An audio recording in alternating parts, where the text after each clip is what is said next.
টেকিভিডিওর পক্ষ থেকে সবাইকে আবারও স্বাগতম। আমরা গত পর্বে পাইথনের টিউটোরিয়ালের গত পর্বে আমরা দেখেছি যে স্ট্রিং ডাটা টাইপ নিয়ে আলোচনা করেছি। এই পর্বে আমরা লিস্ট নিয়ে আলোচনা করব। সো লিস্ট কি? লিস্টও একটা ডাটা টাইপ। এই লিস্ট আমরা সি প্রোগ্রামিংয়ে অ্যারে ব্যবহার করেছিলাম। অ্যারেতে কী ছিল, একই জাতীয় ডাটাগুলোকে আমরা রাখতে পারতাম, অনেকগুলো ডাটাকে আমরা সংরক্ষণ করতে পারতাম। ইন্টিজার হলে অনেকগুলো ইন্টিজার ডাটাকে রাখতে পারতাম, ফ্লোট হলে শুধুমাত্র ফ্লোটকে রাখতে পারতাম। কিন্তু পাইথনে এরকম কোনো রেস্ট্রিকশন নেই। আমরা পাইথনে যে কোনো ধরনের টাইপের ডাটা একটা ডাটা টাইপের মধ্যে রাখতে পারি, সেটাই হচ্ছে আসলে লিস্ট। লিস্ট আকারে আমরা প্রত্যেকটা আলাদা আলাদা ডাটা টাইপের ডাটাকে একই জায়গায় রাখতে পারি। তো সেই জন্য আমরা লিস্ট ডাটা টাইপটা ব্যবহার করব। তো লিস্ট ডাটা টাইপটা তৈরি করার জন্য আমি স্টুডেন্ট নামে একটি ডাটা টাইপ তৈরি করলাম, লিস্ট তৈরি করব। ইকুয়ালটা আমি একটা লিস্ট তৈরি করতে হলে আমাকে দুইটা থার্ড ব্র্যাকেটের মধ্যে আমাকে লিস্টের এলিমেন্টগুলো লিখতে হবে বা লিস্টের আইটেমগুলো লিখতে হবে কমা দিয়ে। সাপোজ যদি আমরা একটি স্টুডেন্টের কথা যদি চিন্তা করি, স্টুডেন্টের কী কী ইনফরমেশন থাকে, যেমন প্রথমে তার যদি নাম দিই, তাহলে তার নাম মনে করেন হচ্ছে যে হিমেল, ঠিক আছে, স্টুডেন্ট নাম হিমেল। এখন তার এজ মনে করেন হচ্ছে 25 এবং তার মনে করেন যে হচ্ছে তার ডিপার্টমেন্ট হচ্ছে সে যে ডিপার্টমেন্টে পড়ে সেই ডিপার্টমেন্ট হচ্ছে মনে করেন সিএসসি, এবং তার মনে করেন সিজিপি হচ্ছে 3.89। ওকে, তাহলে এই যে দেখেন আমরা একটা লিস্ট তৈরি করলাম, অর্থাৎ থার্ড ব্র্যাকেটের ভিতরে প্রত্যেকটা আইটেমকে আমরা কি দিয়ে লিখবো, কমা দিয়ে লিখবো। তাহলে এই লিস্টে আমার কয়টা এলিমেন্ট আছে? 4টা এলিমেন্ট আছে। এবং দেখেন 4টা এলিমেন্টের যে ডাটা টাইপ সবগুলোই কিন্তু আলাদা। যেমন প্রথম যে ডাটা আইটেমটা আছে সেটা হচ্ছে হিমেল, এটা হচ্ছে কি স্ট্রিং। তারপরে 25 হচ্ছে ইন্টিজার, সিসি এটাও একটা স্ট্রিং, 3.89 এটা হচ্ছে একটা ফ্লোটের টাইপ ডাটা, ঠিক আছে, একটা নাম্বার টাইপ ডাটা। ওকে, এখন আমরা যদি এই লিস্টটা যদি প্রিন্ট করে দেখতে চাই যে আমার, তাহলে কি প্রিন্ট এফ, আমি শুধুমাত্র কি দিব, লিস্টের নামটা লিখব। ওকে, এখন দেখেন আমরা যদি এটাকে রান করি, ঠিক আছে, এই যে দেখেন হিমেল 25 সিএসসি 3.89 আমার পুরো লিস্টে কিন্তু প্রিন্ট করে দেখাচ্ছে। সো স্ট্রিংয়ের মতো এখানেও আমি প্রত্যেকটা এলিমেন্টকে কী করে আলাদা আলাদাভাবে অ্যাক্সেস করতে পারবো, সেটা কিসের মাধ্যমে? এখানে ওই তৃতীয় এই ব্র্যাকেটের মাধ্যমে, ঠিক আছে। এখন আমি যদি মনে করেন প্রথম আইটেমটাকে বা প্রথম এলিমেন্টটাকে যদি অ্যাক্সেস করতে চাই, তাহলে 0, আমরা অ্যারের মতো বা স্ট্রিংয়ের মতোই আমার হচ্ছে ইন্ডেক্স স্ট্রিংটা 0 থেকে শুরু হবে এবং সর্বশেষ যেইটা থাকবে এটা হচ্ছে -1, অর্থাৎ এদিক থেকে 0 ব্যাক ইন থেকে -1, এটা -2 এভাবে। তাহলে আমরা যদি 0 দিই, তার মানে এই এলিমেন্টটা আমার কাছে প্রিন্ট করবে। তাহলে স্টুডেন্ট 0 দিই, আমি প্রিন্ট যদি করি, দেখেন শুধুমাত্র হিমেলতেই দেখাচ্ছে। তাহলে আমরা স্পেসিফিক আইটেমকে অ্যাক্সেস করতে পারবো। আবার যদি মনে করেন আমি এই 0 থেকে শুরু করে এইখান পর্যন্ত অ্যাক্সেস করব, ঠিক আছে, তাহলে 0 কোলন দিতে হবে। এরপর আমরা লেফট সাইড এবং রাইট সাইড, লেফট সাইড হচ্ছে শুরুর সাইড স্ট্রিংয়ের মতোই এবং রাইট সাইড হচ্ছে আমার কোথায় গিয়ে আমি শেষ করব। তাহলে আমি এখানে যদি কিছু না দিই, তাহলে এখানে মিনিং করবে যে এটা আপনি শেষ পর্যন্ত দেখতে যাচ্ছেন, অর্থাৎ 0 থেকে শুরু করি শেষ পর্যন্ত। তাহলে দেখেন 0 থেকে শুরু করি শেষ পর্যন্ত সবগুলো আইটেমে দেখাচ্ছে। এখন আমরা যদি চাই যে এর রাইট সাইডে আমরা যদি চাই যে 25 পর্যন্ত হচ্ছে যে হিমেল এবং 25 এই দুইটা প্রিন্ট করব বা এই দুইটা দেখব বা এই দুইটা নিয়ে কাজ করব, তাহলে আমাকে কী করতে হবে? আমরা আগেই বলেছি স্ট্রিংয়ের মতো একই, এখানে আমি যে ইন্ডেক্স নাম্বারটা দিব সেটা অবশ্যই আমি যেইটা অ্যাক্সেস করতে চাচ্ছি তার থেকে এক বেশি দিব, অর্থাৎ 0, 1, 2 দিব। তাহলে 2 দিলে 25 পর্যন্ত দেখাবে, অর্থাৎ আমরা এখানে যেটা লিখি তার ঠিক আগেরটা পর্যন্ত অ্যাক্সেস করা যায়, ওইটা ছাড়া, উইদাউট 2, 0, 1। আর এটা হচ্ছে উইথ, লেফট সাইডটা হচ্ছে উইথ আর এটা হচ্ছে উইদাউট তার আগেরটা, ঠিক আছে। তাহলে 0 থেকে 2 পর্যন্ত মানে 0 আর 1। ওকে, এখন যদি আমরা এটা প্রিন্ট করি, দেখেন হিমেল এবং 25 দেখাচ্ছে। আচ্ছা, এখন আমরা যদি -1 দিই, এখানে দেখেন -1, তার মানে হচ্ছে 3.89 হচ্ছে -1 এই ইন্ডেক্স, আর তার আগেরটা হচ্ছে এইটা, তার মানে হচ্ছে যে এখান থেকে শুরু করে সিএসসি পর্যন্ত প্রিন্ট করবে। ওকে, তাহলে দেখেন হিমেল 25 সিএসসি এ পর্যন্ত প্রিন্ট করেছে। আমরা যদি চাই যে 25 পর্যন্ত পিছন থেকে কীভাবে অ্যাক্সেস করা যায়, যে আমি প্রথম থেকে না, আমি পিছন থেকে লিখলাম হচ্ছে -2, তার মানে হচ্ছে যে -1, এটা হচ্ছে -1, এটা হচ্ছে -2, তার আগেরটা হচ্ছে কত, 25। তাহলে হিমেল এবং 25 প্রিন্ট করবে। দেখেন হিমেল এবং 25 প্রিন্ট করছে। ওকে, এখন আমি যদি প্রথমটা লেফট সাইডের যে ইন্ডেক্সটা সেটা খালি রেখে আমরা যদি এটা দিয়ে দিই যে -1, অর্থাৎ প্রথম থেকে শুরু করে -1 পর্যন্ত, -1 কত, এটা -1 পর্যন্ত বলতে -1 ব্যতীত, তাহলে এ পর্যন্ত এতটুকু প্রিন্ট করবে। তাহলে প্রথম থেকে শুরু করে এতটুকু প্রিন্ট করবে। যেন এটা যদি আমরা রান করি তাহলে দেখেন ইমেল 25cc।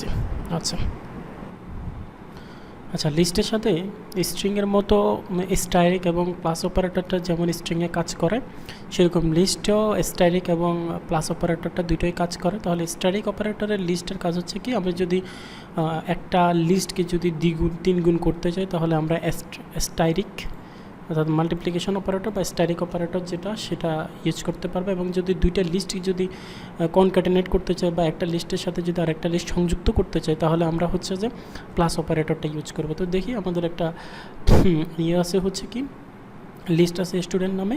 এখন আমি এটাকে যদি 2 গুণ করতে চাই তাহলে × 2। এখন আমি যদি এটাকে প্রিন্ট করে দেখেন লিস্টটা 2বার দেখাবে। ঠিক আছে, এই যে 2বার, দ্বিগুণ হয়ে গেছে। ঠিক আছে, এই যে একবার, এই যে আরেকবার, 2বার হয়ে গেছে। ঠিক আছে, এখন আমি যদি চাই যে না, আমি এই লিস্টের সাথে আমার আরেকটা লিস্ট আছে, লিস্ট নামে, লিস্ট এ নামে, ইকুয়াল টু আমি চাচ্ছি যে কি নতুন একটা লিস্ট করলাম 20, 30, 3.5 সাপোজ। এই হচ্ছে আমার একটা লিস্ট। আমি চাচ্ছি যে এই দুটো লিস্ট কী হবে, একটা লিস্ট আকারে দেখাবে। তাহলে প্লাস কি দেব, লিস্ট এ, তাহলে দুটো লিস্ট হয়ে এখন একটা লিস্ট হবে। ওকে, দেখেন দুইটা লিস্ট মিলে এখন আমার একটা লিস্ট হবে। তাহলে প্লাস অপারেটরে লিস্টটি, প্লাস অপারেটর দিয়ে লিস্ট কী করা হয়, দুইটা লিস্টকে একত্র করা হয় বা 3টে লিস্টকে একত্র হয়, যে কোনো সংখ্যক লিস্টকে একত্র করা যায়। আর স্ট্যাটিক বা মাল্টিপ্লিকেশন যে অপারেটরটা সেটা দিয়ে আমরা কী করতে পারবো, আমাদের লিস্টটা 2 গুণ করতে পারবো, 3 গুণ করতে পারবো, এভাবে কাজ করে। আমি যদি যেমন অ্যারেতে যেমন 1 ডাইমেনশন ছিল, মাল্টি ডাইমেনশন ছিল, 2 ডাইমেনশন ছিল, 3 ডাইমেনশন ছিল, এখানে তো আমি যদি লিস্টকে মাল্টি ডাইমেনশনাল করতে পারি। কীভাবে, আমি লিস্টের ভিতরে লিস্ট নেব। যেমন এটা একটা হচ্ছে সিঙ্গেল ডাইমেনশন লিস্ট, আমি যদি এটাকে ডাবল ডাইমেনশন করি তাহলে আরেকটা লিস্ট তৈরি করব।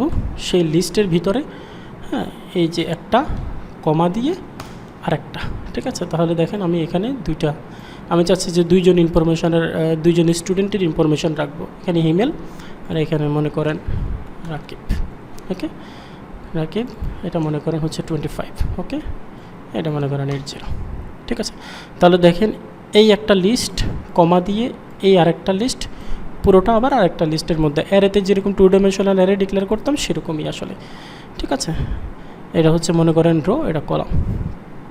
ঠিক আছে, ওকে, তাহলে আমরা যদি এখন এটাকে যদি প্রিন্ট করতে চাই তাহলে আমরা পুরো দুইটি লিস্টকে যদি আমরা প্রিন্ট করতে চাই তাহলে স্টুডেন্ট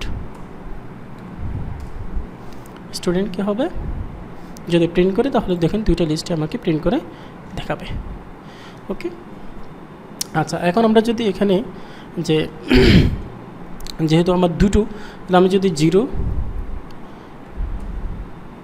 এখানে যদি 0 দিই তাহলে কি প্রিন্ট করবে বলেন তো। আচ্ছা, হিমেল, কেন, আমার এটা হচ্ছে কি 0 রোয়ের 0 কলাম। ঠিক আছে, 0 রোয়ের 0 কলাম, 0 0। আর আমরা যদি 24 এটা যদি প্রিন্ট করতে চাই তাহলে কী হবে, 1 রোয়ের 2 নম্বর কলাম। তাহলে 1 রোয়ের 2 নম্বর কলাম। ওকে, তাহলে দেখেন 2 নম্বর কলাম না হবে 0 1, এটা হচ্ছে 1 নম্বর কলাম, তাহলে 1। ঠিক আছে, তাহলে দেখেন 24 প্রিন্ট করছে। ওকে, আমরা যদি 3.80 অ্যাক্সেস করতে চাই তাহলে কি 1 নম্বর রোয়ের 0 1 2 3, 3 নম্বর কলাম। ঠিক আছে, তাহলে 3.8 বুঝতে পারছেন আসলে এতটুকুই। আমরা যদি এখন 3 ডাইমেনশন তৈরি করতে চাই তাহলে আরেকটা থার্ড ব্র্যাকেটের ভিতরে আমরা এভাবে আসলে যতগুলো ডাইমেনশন আমার দরকার ততগুলো আসলে নিতে পারবো। তো এভাবে আসলে আমি লিস্ট তৈরি করে কাজ করতে পারি। তার মানে হচ্ছে যে অ্যারে থেকে আসলে লিস্টের সুবিধাটা একটু বেশি, কারণ হচ্ছে আপনি এখানে যে কোনো ডাটা নিয়ে কাজ করতে পারবেন, যে কোনো টাইপের ডাটা নিয়ে কাজ করতে পারবেন। চাইলে আপনি যদি অ্যারের যে সুবিধা, যেমন হচ্ছে যে কি সবগুলো একই টাইপের, আপনি চাইলে তো এখানে একই টাইপের ডাটা নিতেই পারেন।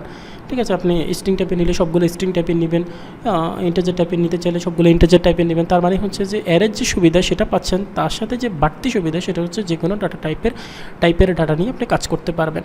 এবং এখানে বিল্ট ইন কিছু ফাংশন রয়েছে যেগুলো আপনি ইউজ করে বিভিন্ন ধরনের কাজ করতে পারবেন। তো বিল্ট ইন যে ফাংশনগুলো এবং যে লাইব্রেরিগুলো রয়েছে লিস্টের অ্যাক্সেস করার জন্য বা লিস্ট নিয়ে কাজ করার জন্য, সেগুলো নিয়ে আমি আলাদা একটা ভিডিও করব, সেইটাতে আমি আলোচনা করব ডিটেলস।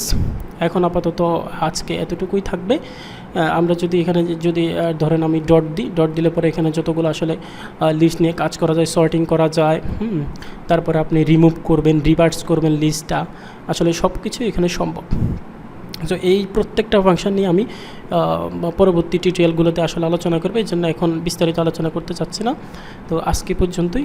লিস্টের বেসিকটুকু ক্লিয়ার করার জন্য আপনারা অবশ্যই লিস্ট নিয়ে একটু নাড়াচাড়া করবেন, তাহলে আপনাদের যে বেসিক কনসেপ্টটা সেটা ক্লিয়ার হবে। আজকে পর্যন্তই। টেকোপিডিয়ার সঙ্গে থাকার জন্য সকলকে অসংখ্য ধন্যবাদ।